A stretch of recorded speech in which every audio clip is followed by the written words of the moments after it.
Bien, Madame la préfète, Monsieur le député, Monsieur le procureur, Mesdames et Messieurs les vice-présidents et conseillers délégués, Mesdames et Messieurs les maires, Mesdames et Messieurs les élus et anciens élus, Monsieur le directeur général des services, cher Cyril, Mesdames et Messieurs les agents du Grand Dax, Mesdames et Messieurs les représentants des autorités civiles et militaires, Mesdames et Messieurs, la démocratie locale est née il y a 235 ans en France.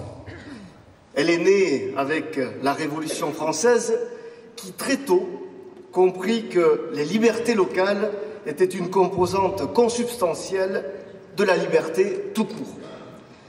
Un peu plus de 40 000 municipalités furent alors créées, singularité française s'il en est, puisque notre pays, à lui seul, compta pendant longtemps plus de communes que tous les pays de l'Europe occidentale réunis.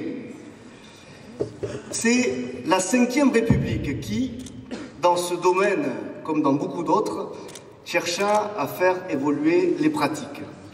Ainsi, en 1971, le ministre de l'Intérieur, Raymond Marcellin, lança un vaste mouvement de fusion des communes. Mais sa réforme fut un échec avec lequel nous vivons encore 50 ans après. 50 ans que le législateur a renoncé à relancer le processus de fusion, préférant se tourner vers la coopération intercommunale comme réponse à l'émiettement communal. Une réponse que l'on peut objectivement qualifier de timide à l'origine. Les intercommunalités furent dotées de compétences peu nombreuses, strictement encadrées, alors même qu'en parallèle, de nombreux mécanismes juridiques furent instaurés pour protéger les intérêts des communes adhérentes. Il en résulta une certaine paralysie de l'action politique qui conduisit le législateur à revoir sa copie à de nombreuses reprises. Et il en fallait à l'origine de l'audace et de la vision aux maires pour accepter de se lancer dans une coopération intercommunale qui, progressivement, allait les dessaisir d'une partie de leurs prérogatives. Cette audace, cette vision, 4 élus l'ont eue sur le Grand Dax. Yvette Vacher, maire de Saint-Vincent-de-Paul, Raoul Lagrola, maire de Narros, Jean-Pierre Pénicaud, maire de Saint-Paul-et-Dax, Yves Goussebaert-Dupin, maire de Dax.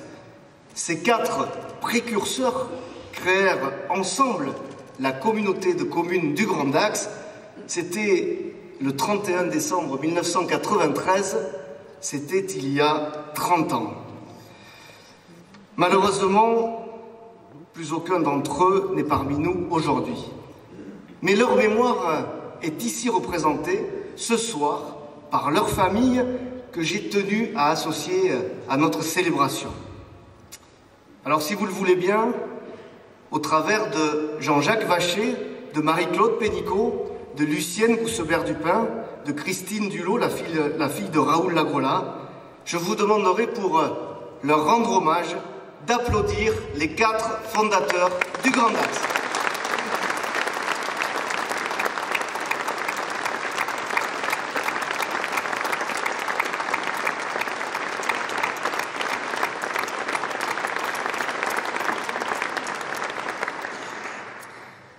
Alors, en 1993, la question qui se posait déjà était qui du maire de Saint-Paul-et-Dax ou de Dax allait prendre les rênes de cette intercommunalité.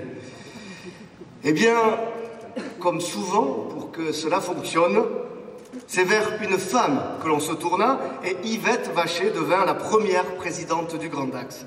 C'est elle qui a permis de poser les fondations, c'est elle qui a organisé le travail en commun des 4 communes, c'est elle qui a lancé le processus. Pour cela, ce soir, je souhaite saluer sa mémoire et son engagement. Jean-Pierre Pénicaud lui succéda pendant près de 10 ans. Il fut l'homme qui donna au Grand Dax une autre dimension géographique au travers de l'intégration de 16 nouvelles communes, et une autre dimension fonctionnelle au travers de la prise en charge de nouvelles compétences, notamment la collecte des déchets, qu'il avait tenu à intégrer, puis conservés dans le giron de l'agglomération pour que cette mission reste exercée au plus près des administrés, ce qui était visionnaire au vu de l'explosion des coûts de cette compétence quand on la délègue.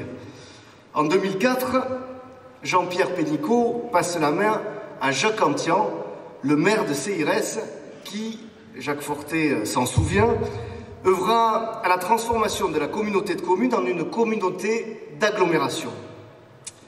Cela ne fut pas simple, mais ils y arrivèrent. Au-delà, Jacques Antian organisa la prise en charge de la compétence voirie, considérant que l'entretien des routes était un point cardinal pour les administrés et qu'il valait mieux exercer cette mission collectivement qu'individuellement. C'est aussi sous sa présidence que le rôle économique de l'agglo s'est consolidé avec la prise en charge d'une première zone d'activité à Saint-Paul-les-Dax, avec le lancement de l'aménagement du quartier de la Gare, avec le financement de la ligne LGV permettant qu'un jour le TGV vienne s'arrêter en gare de Dax.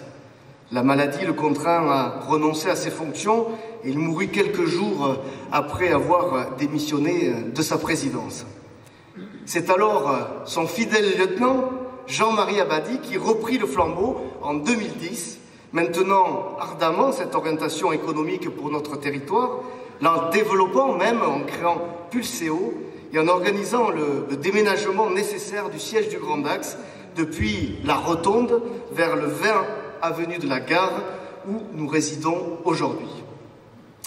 Depuis sa fondation, l'agglomération avait bien changé et bien grandi. Il devenait indispensable de disposer de locaux plus spacieux, des locaux qu'occupa durant 6 ans Elisabeth Bonjean, ma prédécesseure, que j'avais tenu à associer à cet anniversaire, mais qui n'a pas pu être des nôtres ce soir. En 2014, elle devient la première Dacoise à occuper la présidence du Grand Dax. Son mandat sera celui de la construction d'Aquae et de l'action menée en faveur de l'enseignement supérieur. Au fil de mon propos, vous avez tous bien compris que l'agglomération s'est peu à peu transformée. D'un simple lieu de coopération sur des projets limités, elle est devenue une institution essentielle dans la vie quotidienne des gens. Aujourd'hui, elle s'occupe de leurs routes, de leurs trottoirs, de la collecte des déchets, de l'arrivée de la fibre, de l'aide à domicile, des règles d'urbanisme, de la politique de l'eau, de l'aménagement des zones économiques, du tourisme et du thermalisme, du soutien à la construction de logements, de l'enseignement supérieur, des transports en commun. 120 millions d'euros de budget à gérer, à organiser, à rationaliser. 533 agents qui, sous l'autorité de Cyril Lemaître, le directeur général, œuvrent au quotidien à votre service. 533 agents, alors qu'à l'origine, il y en avait 5.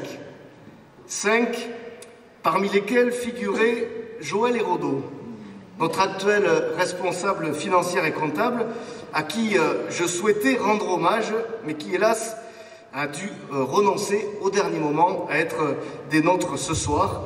Je lui adresse néanmoins un salut affectueux et lui souhaite un prompt rétablissement parce que nous avons encore besoin d'elle.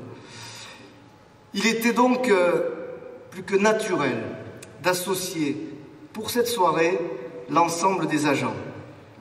Car bien évidemment, cet anniversaire, c'est aussi le leur, et il méritait que nous les mettions en valeur au travers d'une campagne d'affichage que vous pouvez actuellement voir sur tout le territoire, mais aussi dans le couloir qui vous a mené à cette salle, une campagne de communication qui s'intitule « 30 ans, 30 métiers ». L'occasion m'est donc donnée de les remercier très sincèrement devant vous. Certains accomplissent des tâches difficiles, par exemple auprès de publics vulnérables, je pense notamment aux aides à domicile. D'autres exercent des tâches répétitives, je pense à une partie de nos services techniques. D'autres, enfin, sont confrontés à des tâches potentiellement dangereuses. Je pense aux agents qui s'occupent des gens du voyage, dont certains ont été menacés de mort simplement parce qu'ils exerçaient la mission que la puissance publique leur avait confiée. Tous ces agents ce soir. Je vous demande de les applaudir, je vous demande de vous applaudir.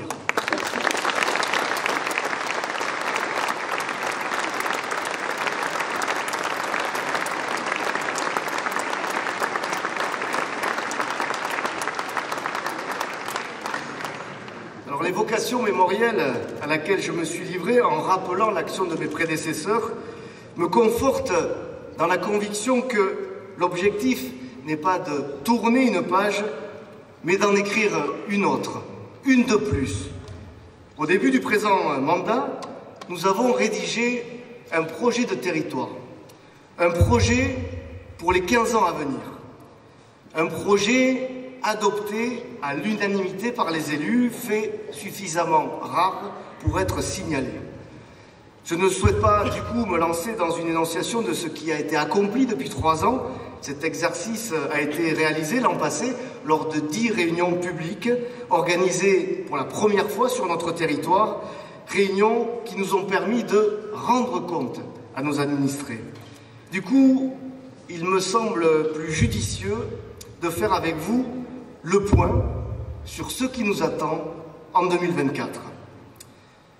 Et pour débuter, je voudrais partager avec vous une excellente nouvelle. Le projet de golf du Grand Dax sur les communes de Dax, Weyreleuil et Tercis est officiellement lancé puisque les travaux viennent de débuter il y a 2 semaines. La Sobrime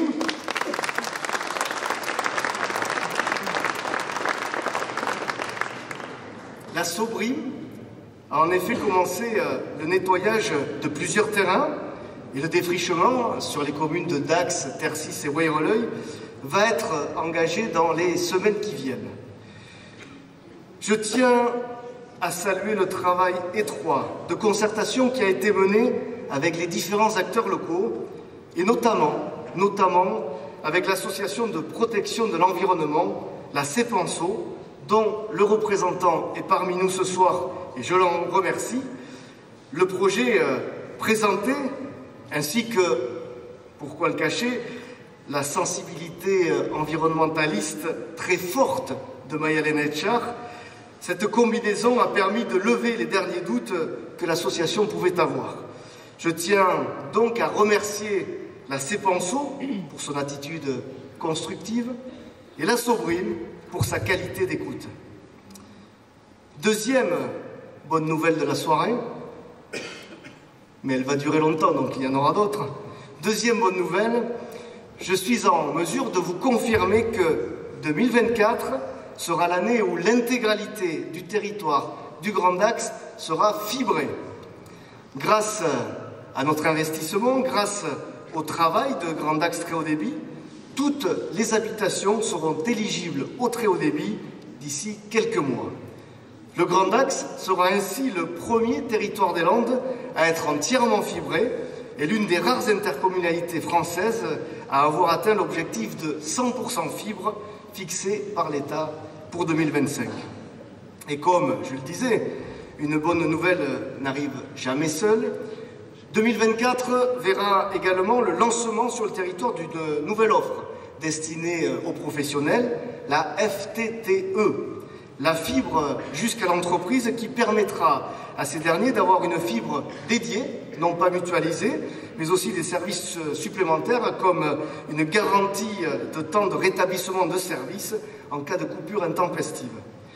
Chacun comprend tout l'intérêt que cela représente pour nos entreprises, nos professions libérales et nos commerces. La FTTE devrait être opérationnelle au 2e trimestre de cette année pour tous les professionnels du territoire. Par-delà ces bonnes nouvelles, l'année qui s'ouvre se doit d'être une année utile pour le quotidien de nos administrés, mais aussi une année de préparation de l'avenir. Une année utile pour le quotidien durant laquelle nous amplifierons notre effort pour les services d'aide et d'accompagnement à domicile. L'enveloppe que nous devrions consacrer à ces services sera en forte hausse entre plus 15 et plus 20%. Bien sûr, les charges auxquelles nous sommes confrontés s'accroissent, mais nous ne voulons pas diminuer pour autant la qualité du service, ce qui nous conduira à élever l'effort budgétaire. Le quotidien des Grands Dacois, c'est aussi la voirie. Le fort investissement engagé en début de mandat se poursuivra cette année avec plus de 4 millions d'investissements, ce qui devrait nous permettre de rénover autour d'une cinquantaine de voies supplémentaires. Naturellement, cet effort pluriannuel pèsera sur notre endettement, puisque certains de ceux qui réclament toujours plus de travaux et plus d'entretien n'ont pas souhaité accroître leur contribution. Mais nous l'assumons au nom de la sécurité de nos concitoyens qui en ont assez de rouler sur des voiries dégradées. Cette préoccupation du quotidien ne doit pas nous empêcher, comme je l'indiquais, de préparer l'avenir. La formation de nos jeunes, tout d'abord. Cette année, 2 nouveaux établissements d'enseignement supérieur s'installeront sur le Grand Dax. Alors, je ne peux pas encore citer le nom d'un de ces 2 groupes, mais nous y reviendrons dans quelques jours. Mais pour l'autre établissement, je peux vous annoncer qu'il s'agit de Campusland, ainsi que du groupe Excelia, qui vont ouvrir à la rentrée une nouvelle formation relative au métier du tourisme. J'en profite d'ailleurs pour saluer le travail de la CCI qui, dans l'enseignement comme dans le domaine économique, confirme qu'elle est un acteur majeur du territoire. Concernant l'économie, justement, nous poursuivrons cette année nos études sur l'aménagement de 2 nouvelles zones d'activité, l'une à Saint-Paul-et-Dax et l'autre à Narros. Mais 2024 nous permettra aussi de voir des choses plus concrètes, notamment dans le quartier de la Gare, qui verra s'achever les travaux sur les 3 immeubles du groupe Altae, juste en face du parvis. L'agglomération a accompagné activement ce projet, dans son contenu comme dans sa construction. C'est une quinzaine d'activités économiques nouvelles qui s'installeront dans ces immeubles, dont une brasserie, dont le pôle image du conseil départemental, dont les sièges sociaux d'entreprises qui ne sont pas encore présents sur le Grand Dax, sans oublier qu'un de ces immeubles sera entièrement dédié au logement. Et notre volontarisme économique sera doublé d'un volontarisme environnemental. En effet, cette année encore, le premier poste budgétaire de nos investissements sera le développement durable, avec un effort particulier sur notre politique de collecte des déchets. 10 nouveaux points de tri seront ainsi créés après les 14 de l'an passé. 99 nouvelles colonnes enterrées ou semi-enterrées seront installées en lieu et place de la collecte conventionnelle, en bac individuel ou en bac collectif, ce qui diminuera d'autant les trajets des camions procédant au ramassage des ordures ménagères. Enfin, nous continuerons à œuvrer pour le tri des biodéchets au travers d'un nouvel effort en faveur de la distribution de composteurs auprès des particuliers, alors que, je le rappelle, 41% des maisons en sont déjà dotées. Et au travers d'une action tout d'abord ciblée sur les gros producteurs de biodéchets que sont les professionnels. Je regrette au passage qu'à nouveau, on impose aux collectivités locales des missions nouvelles, particulièrement coûteuses, sans aucune aide financière. Enfin, je ne saurais conclure mon propos sans dire un mot sur 2 grands autres projets. Tout d'abord, la piste cyclable de 14 km qui reliera Saint-Paul-et-Dax à Rivière en passant par Metz et Angoumet. Alors, les études sur une partie du tracé sont achevées. Nous sommes prêts pour le lancement des travaux. Madame la préfète, nous attendons désormais les autorisations administratives de l'État et je ne doute pas de leur arrivée prochaine. Quant à la salle de spectacle, un cabinet a été sélectionné pour rédiger une étude de programmation. Alors, une étude de programmation, c'est en l'occurrence rédiger un programme pour déterminer les contours du bâtiment que l'on va construire. Cette étude va nous permettre de dire à quoi cette salle servira et quelles activités y seront pratiquées. Elle donnera une première visibilité sur les agencements intérieurs, par exemple sur ce qui sera nécessaire en termes de mobilier, et elle décrira aussi quels usages sont pertinents sur les abords du bâtiment. Nous espérons qu'une restitution de ces travaux sera donnée sur le premier semestre de cette année. Donc vous le voyez, l'ambition, elle est là. Elle devra toutefois se mener dans le respect des équilibres financiers. Depuis notre élection, nous avons subi le coup de la crise Covid, celui de la crise énergétique qui perdure, et nous sommes aujourd'hui confrontés à l'explosion des coûts d'assurance qui passent de 214 000 à 314 000 euros, sans parler de la gestion des coûts qui nous sont imputés par le Sitcom pour le traitement des déchets, puisque cette année encore, c'est 500 000 euros de plus qu'il nous faudra acquitter. Alors, dans cet océan de nouvelles charges, je voudrais toutefois me réjouir avec vous de deux informations que l'on vient de me transmettre ces derniers jours. Après des chiffres 2022 assez modestes sur les transports en commun, nous gagnons cette année 181 000 voyageurs sur notre réseau. Quant à Aquae, notre centre aquatique communautaire, sa fréquentation est en forte hausse, avec 12 000 usagers supplémentaires sur 2023, soit une fréquentation de plus 20%. Je crains néanmoins que ce surplus de recettes, 70 000 euros, ne nous permette pas tout à fait de couvrir l'intégralité du déficit. Mais sachons parfois nous satisfaire de peu et surtout féliciter tous ceux qui œuvrent au bon fonctionnement et à l'attractivité d'Aquae. Au moment de conclure, je voudrais remercier chaleureusement les différents services qui ont organisé cette soirée. Je voudrais aussi remercier nos partenaires, la Foire Fouille, l'entreprise Lapic, l'USD Rugby, pour leur prêt gracieux de matériel. Ce soir, le Grand Dax a 30 ans. À 30 ans, on a envie de construire, on a envie de bâtir, on a l'esprit d'entreprendre, on a l'envie d'innover, de créer, bref, on croit en l'avenir, on a envie de vivre. Ce volontarisme qui m'anime, j'ai voulu vous le faire partager. Le Grand Dax a de belles perspectives. Demain, notre territoire s'enrichira d'un golf, d'une salle de spectacle, d'une grande piste cyclable, du très haut débit pour tous, de routes rénovées. Alors oui, nous devons être optimistes et craindre et croire en l'avenir. Ce soir, le Grand Dax a 30 ans. Ce n'est plus l'âge de la jeunesse, mais ce n'est pas non plus l'âge de la maturité. C'est l'âge où l'on commence à acquérir de la sagesse tout en conservant la fougue de la vie. Durant les 2 ans de mandat qui nous restent, j'espère que nous saurons allier chacune de ces 2 vertus. Alors, merci pour votre attention. Bonne année à chacune et chacun d'entre vous. Et surtout, bon anniversaire au Grand Dax, bon anniversaire en Grand Dax.